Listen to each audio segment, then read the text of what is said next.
My position is the exhibitions officer here for contemporary art, so I oversee the selection and delivery of the modern and contemporary art programme of temporary exhibitions here, of which our Artist Rooms collaborations have been a significant part. The August Sander exhibition, which is part of Tate Artists Rooms, Tate and National Galleries of Scotland Artist Rooms programme, is the second project we've done. The first one was Gerhard Richter in 2010, who is another German artist. They're very different to August Sander, and we are hoping we will be doing a third Artist Rooms further down the line. We selected both Gerhard Richter and August Sander because they are German artists. Gerhard Richter from the 70s, 80s, 90s and today, and August Sander working between really the 1909 and the 1950s, but with perhaps the most productive period in the kind of the 1920s. So we selected that because it really extends our understanding of the collection we hold of German expressionist artworks from a similar period. So Newark Museum and Art Gallery have a very strong and interesting collection of German artworks ranging from about 1900 to 1940.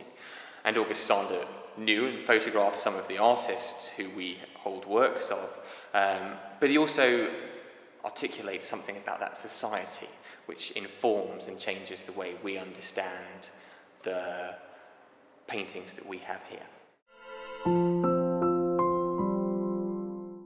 Well, German Expressionism is a core collection for Newark Museum and Art Gallery. We have major holdings in oil paintings from an artist called Franz Marc. We have the lady in the Red Lady, and Levis Corinth, who's perhaps not so, is kind of earlier than German Expressionism, but a significant influence, and then major holdings in German Expressionist prints. So we have a range of different kinds of work around German Expressionism from the early 20th century, and that's probably the core holding in terms of our fine art collection here. And it is an absolute privilege to have the August Sander show coming here. But it's also a privilege, which perhaps it's easy to forget, that we own this extraordinary collection of German Expressionist art that lives here all of the time. I think an exhibition like this functions in lots of different ways. And Sander's an interesting figure because he's probably one of the 5 or 10 most important photographers of the 20th century. And I think I'm not exaggerating when I say that. Fundamentally, he's incredibly important as a photographer. But actually, his stature within the fine art world, whilst he's considered to be important, hasn't been quite as central as it has been in the photographic world. So I think one of the things we're really excited about is presenting it alongside the paintings of the German Expressionists and seeing how we can kind of look at him as a part of the history of art as well as the history of photography. And one of the things that's been incredibly exciting about this project is that we're not curating it in-house. We have Gerd Sander, who has been kind enough to curate the exhibition for us. And Gerd is August Sander's grandson. We're working very closely with Leicester College on a sequence of projects which Gerd will be partially involved with. He's doing a presentation for the students there, so that'll be a really kind of extraordinary piece of access for them to have this very direct connection to one of the great photographers of the 20th century. Sander is a powerful figure because he's able to communicate so directly through photography in a way that we hope, and previous experience seems to suggest, is universal.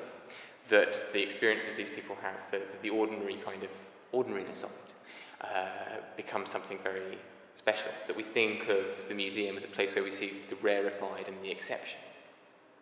And his photography is exceptional. But what he's showing us is actually really ordinary. The farmer in the field, it's perhaps not quite so ordinary today, but it was ordinary in the 1920s and 1930s. The lawyer going to work, students hanging around having a cigarette. You know, these are things we still see today, and we understand and can relate to. And there's something really just lovely and resonant about that idea of these ways of being, these kind of identities which existed in the 20s in Weimar Republic Germany, still being present today and really recognisable. And equally, there's something really interesting about wandering through the exhibition and encountering these things that perhaps don't exist anymore.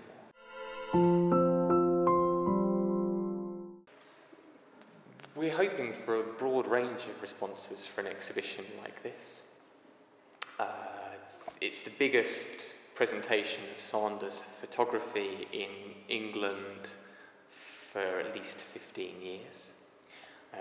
So it's a major event in terms of kind of photographic industry interest. So we'd hope at one level we've got people from across the country who are coming to visit because it's an exceptional international level exhibition.